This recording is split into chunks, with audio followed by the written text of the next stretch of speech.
Welcome to Topicia Inner Clarity.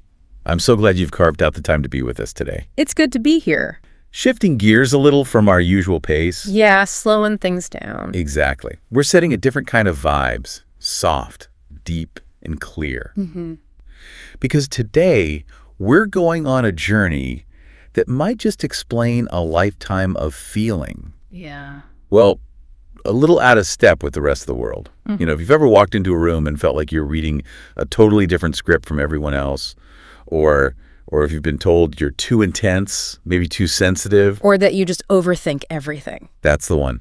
If any of that sounds familiar, this deep dive is specifically for you. It is. And you're right to set that atmosphere. This isn't a topic we can just rush through. Yeah. We're not talking about, simple personality quirks or which Harry Potter house you belong to. No, this is deeper. Much deeper. We're talking about what Carl Jung, one of the absolute giants of psychology, identified as a fundamental structural difference in our psychological architecture. We're exploring the concept of the rare personality. A configuration that the research suggests appears in less than 5% of the population. That's right, less than 5%. That's a tiny number. Yeah. It's less than 1 in 20 people. It is. And our mission today is really specific. We want to take this heavy, sometimes academic research and just break it down into a structured method. Make it accessible. Yes. We want to help you understand the signs, the very real struggles, and this is the part I'm most curious about, the evolutionary purpose of this personality type. We're going to cover Jung's idea of differentiated consciousness, this whole phenomenon of introverted intuition. And the burden of what he called psychological porosity. Right. And then the big one, the lifelong journey of individuation. The goal here, just to be clear, isn't to label you or put you in another box. No, definitely not. It's really to provide a map. So many people with this particular structure go through their whole lives thinking they're somehow broken. Because they're trying to function like the other 95%. Precisely. But Jung's work and all the research that's come after, it suggests that feeling out of place isn't a flaw at all. It's a sign. It's a sign. It indicates you're operating on a different frequency, Yeah. designed for a different function within the whole collective. So let's just unpack that immediately. I want to start with a little bit of skepticism, if that's okay. Please. It's healthy. When we say rare personality, what are we actually defining here? Because let's be honest, everyone likes to think they're unique. It feels good to be rare. Of course. Is this just the Barnum effect, where you give these vague descriptions that anyone can relate to so they feel special? Or is this something structural, measurable? That is a fair question, and it's probably the most important one to start with. Because if we just sit here and flatter the listener, we're not doing our job. When Jung talked about this, we're not talking about having, an eclectic taste in music or dressing differently. It's not about quirks. No, it's about what he termed differentiated consciousness. Okay, differentiated consciousness. What does that look like in plain English? Well, Jung observed that the vast majority of people operate primarily through the collective. The herd mentality, so to speak. You could call it that, but it's not necessarily negative. They fit into social norms effortlessly. They process reality through immediate sensation, what they can see, touch, hear right now. They're grounded in the present. Very much so. And they operate on shared values. It's necessary for society to function. You need that stability. Of course. But then there's this small segment, roughly 2 to 5%, depending on the statistics, who develop a psychological structure that, it prioritizes the internal world over the external one. And in modern internet culture, we see the acronyms INFJ or INTJ thrown around for this. Is that what we're talking about? Those are the modern shorthands, yes. They come from the Myers-Briggs system, which was based on Jung's work. But he didn't use them. No, Jung didn't use those acronyms. He described a functional stack. Specifically, he was looking at people who lead with a cognitive function called introverted intuition. Or NI, as it's often called. NI, exactly, which is then supported by either feeling or thinking. But the rarity and, frankly, the difficulty, it all comes from that dominant introverted intuition. It creates a way of perceiving reality that is fundamentally, almost biologically different from how most of the world sees things. Okay, let's dig right into that mechanism then. Introverted intuition. Yeah. NI. To me, that sounds a little mystical. It's a bit woo-woo, like we're about to start reading tea leaves. I get that. It's often misunderstood as fortune-telling or having psychic powers. Which does it a disservice, I imagine. A huge disservice to the actual neurology involved. It's actually a very sophisticated, high-speed form of pattern recognition. Think of it this way. Most people process the world through sensation. We can call them sensors. So give me a scenario. Let's say a sensor and an introverted intuitive both walk into a high-stakes business meeting. What's the difference in what they're seeing? Great example. Okay. The sensor walks into the meeting room. They notice the details explicitly. The concrete facts? Yes. They see the mahogany table. They read the agenda printed on the paper. They hear the specific words the CEO is using. They are tracking the what? They're grounded in the here and now. Exactly. If you ask them later what happened, they can probably quote the meeting almost verbatim. And the intuitive? The introverted intuitive. Yeah. They might not remember what color the chairs were. They might not even remember the exact words that were spoken. Okay. But 10 minutes into the meeting, they have this sudden, heavy realization that the CFO is planning to resign and the merger being discussed is just a smokescreen. Whoa. That's a huge leap. How on earth did they get there? They got there because their brain is constantly prioritizing the why and the where is this going over the what is happening now. So they're connecting dots no one else sees. Unconsciously. They processed the CFO's microexpression when the merger was mentioned, the tiny shift in the CEO's tone, the historical context of the company's performance, the unspoken tension in the room. All at once. All at once. Their brains synthesized millions of these tiny data points in the background and just handed them the conclusion, the merger is a lie. So it isn't magic at all. It's just data processing that happens below the level of conscious thought. Precisely. The research uses a great analogy of learning a language. Yeah. Imagine you're in a classroom trying to learn French. At first, you have to memorize all the rules, the grammar, the vocabulary. You're thinking, okay, subject, verb, object. It's a linear conscious process. Step by step. A plus B equals C. Right. And that's how most people approach life. But for the introverted intuitive, their mind works more like someone who just dropped into Paris as a toddler. Total immersion. Exactly. They just know the grammar. They never studied the rule book. They absorb the patterns, the tone, the body language, the history, and the context, and then their brain synthesizes all of that into a sudden conscious insight. The aha moment. That's the one. But here's the problem. There's always a catch. Always. If you ask the person who studied the textbook why a sentence is structured that way, they can point to the rule on page 40. They can show their work. Right. But if you ask the native speaker, the intuitive, why is that the answer? They'll look at you and say, I don't know. It just is. And that has to be incredibly frustrating. It's maddening. I mean, just imagine being in that business meeting, raising your hand and saying, this merger is fake. And the boss asks, why? And your only answer is, I just have a feeling. You'd get left out of the room. Absolutely. And that right there is the core trauma of this personality type. They have this profound internal certainty, a quiet confidence, because their pattern recognition has been right so many times before. They know they're right. Deep down, yes. But they have this crushing self-doubt because they live in a world that only values visible proof and linear logic. Show your work. Show your work. Jung noted that these types often seem mysterious even to themselves because their insights just arrive, fully formed, from the unconscious.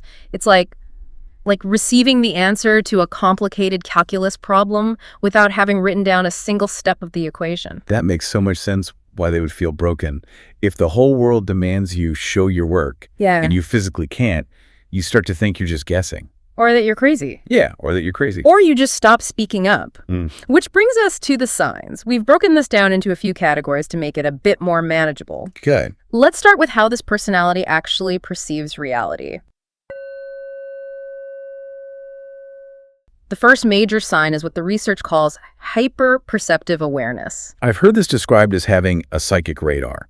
But based on what you just said, it's not psychic at all. It's just that pattern recognition cranked up to 11. It is. It's all about reading the subtext.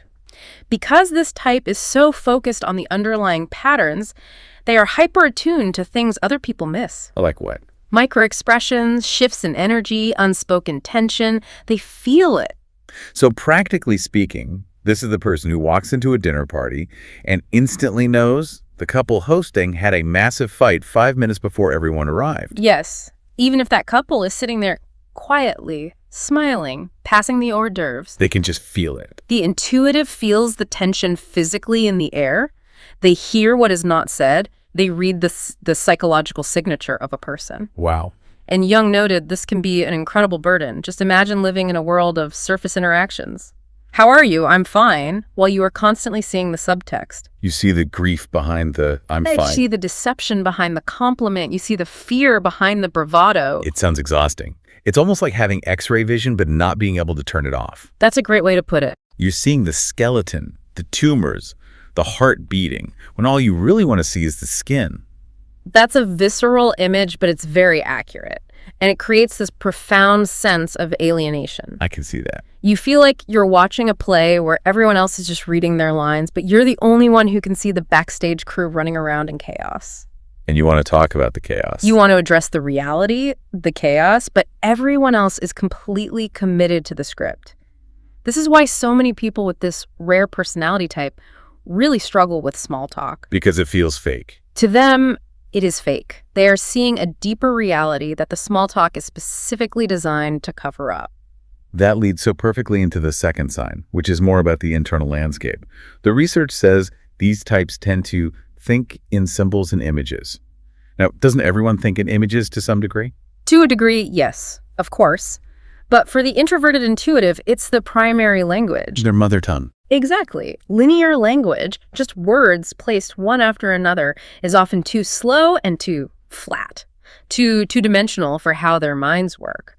The research suggests these individuals think in complex metaphors, in moving images, in symbols. It's holographic. Can you give me an example of how that translates to real life? Well, for one, Jung noted that they often have an incredibly vivid archetypal dream life. So their dreams aren't just random mental noise. No, they often feel like messages, like big dreams. But even in waking life, imagine you're trying to explain a complex concept. The intuitive sees a whole picture in their head, maybe a complex ecosystem collapsing. Okay. But to explain that, they have to serialize it. They have to break it down into words one by one. It feels like trying to download a 4K movie over a dial-up connection. That must create a massive language barrier. It creates a very specific kind of loneliness. You often hear these types say things like, I know what I mean, I can't explain it. Or they use a ton of metaphors. Yes. They'll speak in poetry or analogies because ordinary language just feels painfully insufficient to capture the depth of what they're seeing. So they might just give up trying. Jung observed that this can make them withdraw into silence. If you feel like you can never truly be understood because the medium of language is too limited, you eventually just stop trying to explain the full picture. You just nod and smile. Which feeds right back into that feeling of being an outsider. Constantly. Now, the third sign in this cognitive category is one that I find fascinating, and it sounds like maybe the most difficult one to live with. A unique relationship with time. This is a big one. The future orientation. What do you mean by that? Most people live psychologically in the present or maybe the immediate past. What's happening right now and what happened yesterday. Right. The introverted intuitive lives psychologically in the future. They are constantly seeing trajectories. Trajectories? You mean they're always predicting consequences? It's a constant simulation. If action A happens today, their brain automatically fast forwards to consequence Z in 5 years. They don't do it on purpose. It's just how their brain sorts data. This connects to something the research calls the Cassandra complex. Yes, from Greek mythology. Cassandra was a princess who was given the gift of prophecy by the god Apollo. But there was a curse. The curse was that no one would ever believe her. And this is a very common, almost universal experience for this rare personality type. How so? They'll warn friends or colleagues about a future outcome. They'll say, if you take that job, I think you'll be miserable in 6 months. Or that new partner is charming, but they're going to cheat on you. And the friend says, you're just being negative or you're overthinking it again. Exactly. The intuitive is ignored. Then, 6 months later, the event happens exactly as they predicted. And they get to say, I told you so. But they don't. That's the tragic part. There isn't a sense of satisfaction. There's no, I told you so. There's just a profound sadness. Because they already watched the car crash happen in their mind months ago, and now they just had to watch it happen again in reality, and they were powerless to stop it. It's a burden to see the car crash before the car has even started the engine. A heavy one. But surely this isn't just a curse. This has to make them incredible strategists in the right environment. Oh, absolutely. We shouldn't paint this only as a struggle. When they're in positions where they can use this ability, like, say, in planning, creative direction, systems analysis, they are unmatched. Because they see the end goal. They can plan so effectively because the end goal is already vividly clear in their mind. They aren't guessing. They are reverse engineering from a future they have already seen internally. They are the architects of the future. So we have this cognitive machine that sees patterns, thinks in symbols, and lives in the future. Right. But we're human beings, not computers. We have hearts. We do. Let's move to part 3. The emotional landscape. The research describes these types as the emotional alchemist, which sounds very poetic, but I suspect it's quite messy in practice. Messy is a good word for it. This is where we encounter a major paradox. We often think of thinking types as cold and feeling types as emotional, but for this rare personality, especially the INFJ configuration, it's way more complex. Sign number 4 is emotional depth and affect-toned complexes. Affect-toned complexes. That is a very Jungian phrase. Can we translate that? Yes. Essentially, it means that emotions for them are not just fleeting moods, they are deep structural systems. Like an entire weather system, not just a passing cloud.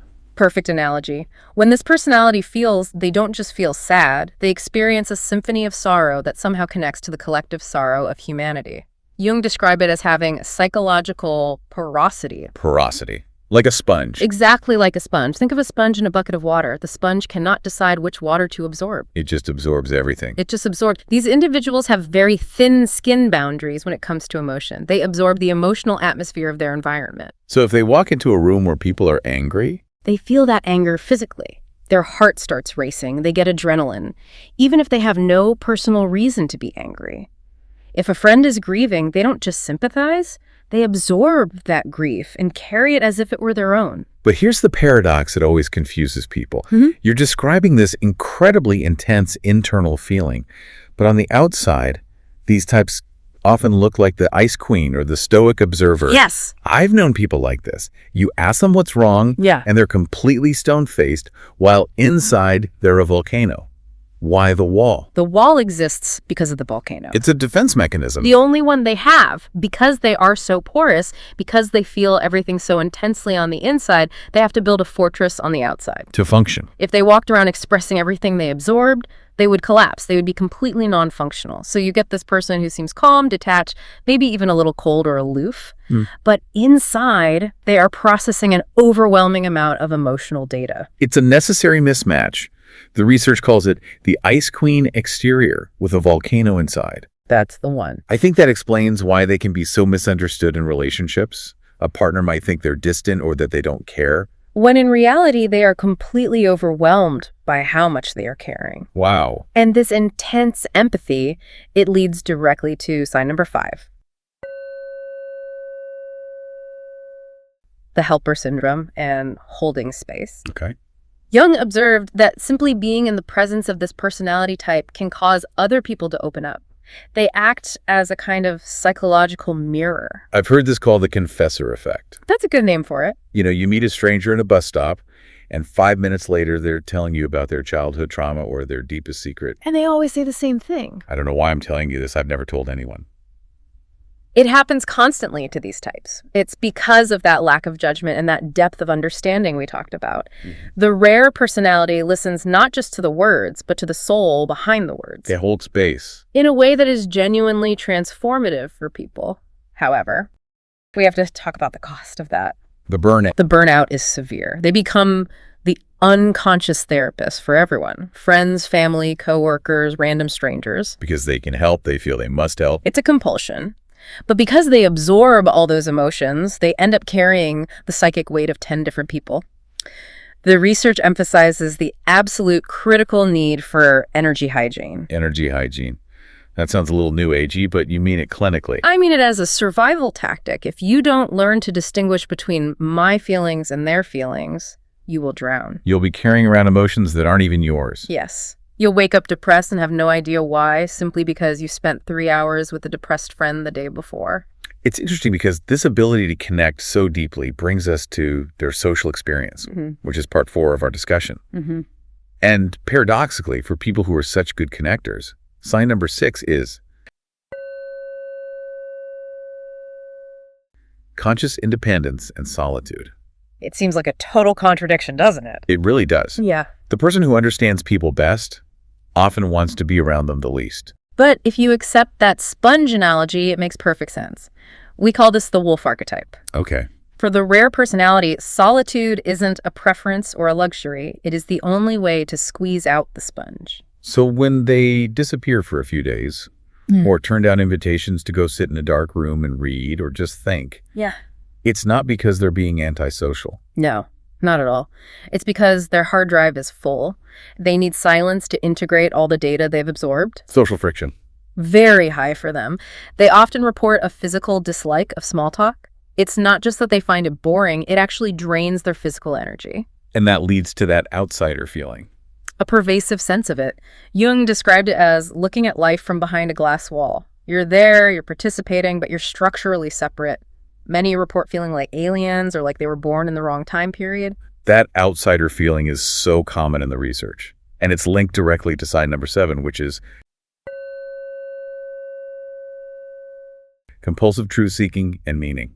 This is the engine that drives them. They have an inability to accept things just because. They're always asking why. Why do we do it this way? Why does this system exist? Is this actually true, or is it just a tradition we're all following? They have a deep existential restlessness. It sounds like they have a really hard time just clocking in and clocking out of life. Yeah. They can't just do the job for the paycheck. They physically can't do it. If a job, a relationship, or a lifestyle lacks deep meaning, they cannot sustain it. And here's a fascinating point from the research on this. That's that.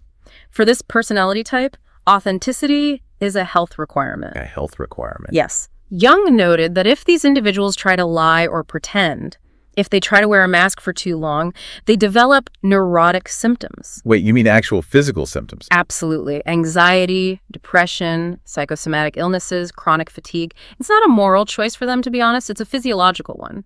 They literally get sick if they're living a lie.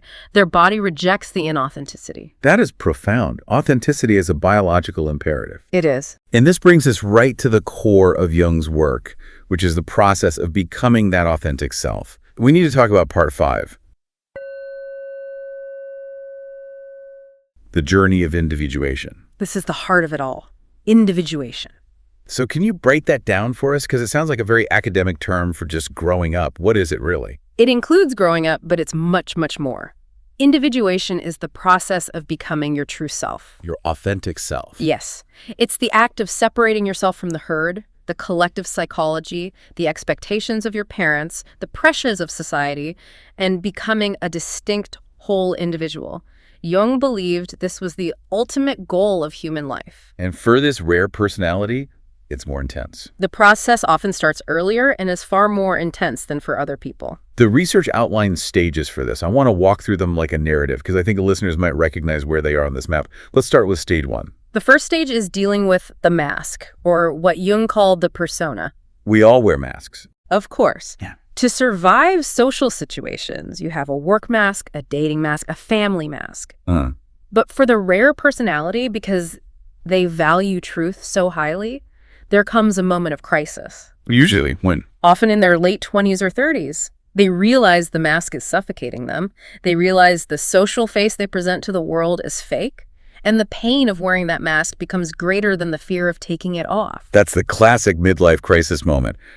I have the job, the house, the car, Yeah. and I feel completely empty. That's exactly. So they rip off the mask. And when you take off the mask, you don't just find sunshine and rainbows underneath. No. You find the shadow. The shadow. This is the part of Jung that gets quoted the most and probably understood the least. Is this just the evil inside of us? It's not just evil. It's everything you have ever rejected about yourself. It's the junk drawer of your psyche. So what's in there? It contains your rage, yes, and your selfishness, but it also contains your ambition, your power, your creativity that you were told was too much or not appropriate. If you were told as a child, don't be so loud, Your loudness goes into the shadow. So you have to face all of that. The rare personality has to turn and face this. They have to integrate the beast to become whole. You cannot be truly good unless you know exactly how capable you are of being bad. That sounds terrifying, honestly, to look in the mirror and see a monster staring back. It is. It's often called the dark night of the soul. But it is absolutely necessary. If you don't integrate your aggression, you can't have boundaries. And if you don't integrate your selfishness, You can't have self-care. After the shadow, you encounter the anima or animus. which is the balance of energies, right? Yes. It's about balancing the masculine and feminine energies within you. If you're too rigid and logical, you need to integrate softness and intuition. If you're too fluid and emotional, you need to integrate structure and logic. It's about an internal marriage. And the final stage. The destination of this journey. The final stage is the self. This is the center. This is when you're acting not from your ego, which wants validation and status and likes on Instagram. But from your wholeness. Yes. You're no longer driven by what the world wants from you. You are driven by what your soul requires of you. You become unshakable. The research mentions that this isn't a one-and-done thing. It talks about cycles of psychological death and rebirth. It's a spiral, not a straight line. This type goes through many of these cycles. They shed their skin like a snake. How does that look in real life? They'll outgrow friends, careers, identities, belief systems repeatedly. And it feels like a death every single time. It is painful. You look around and realize, I don't fit in this life anymore. But that death is necessary. Jung argues that this death is necessary for the emergence of that differentiated consciousness. You are shedding the old to make room for the true. So I have to ask the big question here. Why? Why does this personality even exist? The evolutionary purpose. Yes. Why would evolution create a type that feels so much pain, is so sensitive, and struggles so much to fit in? From a purely survival of the fittest standpoint, this seems like a really bad design. It seems that way if you only look at the individual. But if you look at the species as a whole, it's essential.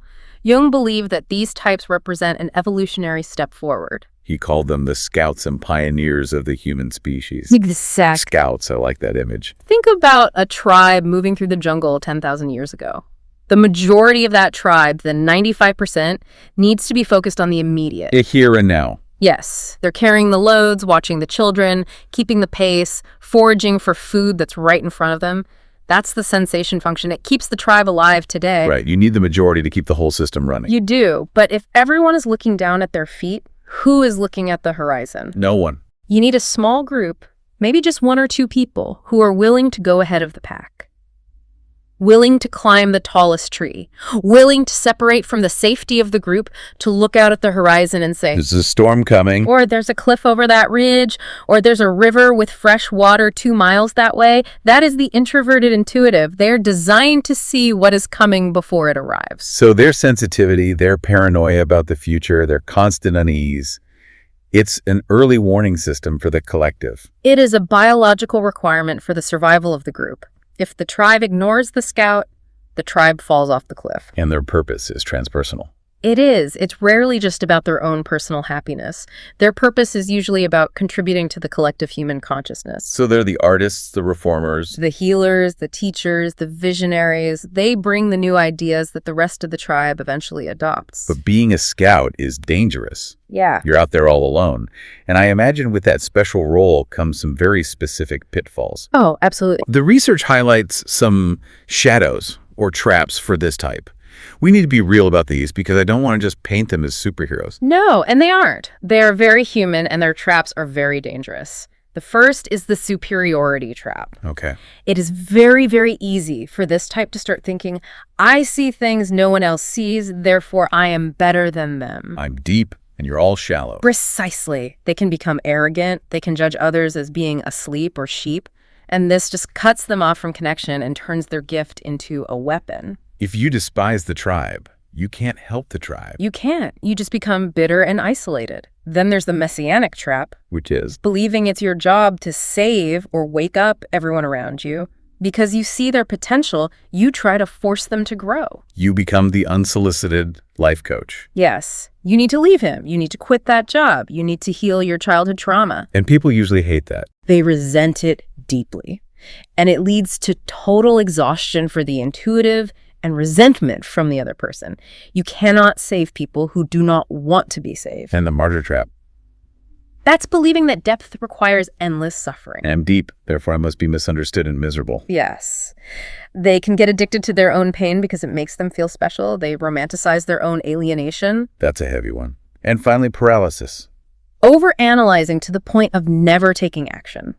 Because they see every possible future outcome, every potential pitfall, they can freeze. They get stuck in their heads. They live entirely in their heads. They build these magnificent castles in the sky, but never lay a single brick on the ground. And a scout who never comes back to the tribe to tell them what they saw is ultimately useless. That is a powerful warning. Yeah. So if you are listening to this and you recognize yourself in this, you're the scout, you have the signs, maybe you've fallen into one of these traps. Yeah. How do you thrive? Right. We can't change our neurology. Yeah. So what's the integration strategy? The very first step is acceptance. And I mean radical, total acceptance. Stop trying to be normal. Stop trying to wire your brain to be a sensor. Acknowledge that your difference is a function, not a flaw. You are an orchid, not a dandelion. You require very specific conditions to bloom, but when you do, the bloom is magnificent. And boundaries seem to be a huge theme in all the research. They are absolutely non-negotiable. You must learn to say no. You must learn to physically separate yourself from draining people and situations. And distinguish your feelings from their feelings. Yes. There's a concept called the door slam that's often associated with this type. The door slam. It's when an INFJ, for example, has tolerated toxic behavior for far too long, and then suddenly they just hit a limit. They cut the person out of their life completely. No argument, no fight, just the door is slammed shut and locked forever. And while that protects them, it's so much better to have functional boundaries before you reach that breaking point. Of course. What about creative outlet? It is a need, not a hobby. That nigh, that intuition, is constantly generating images and insights. If you don't give them a way out. Through writing, art, music. Or building systems, strategy, even just gardening. If that energy doesn't go out, it turns inward and becomes anxiety or depression. You have to express the inner vision to avoid neurosis. You have to birth the idea into the world. And finally, finding the others. Yes, you cannot survive entirely alone. You have to find the few people who can swim in the deep end with you. You don't need a huge crowd. You don't. You just need a few allies.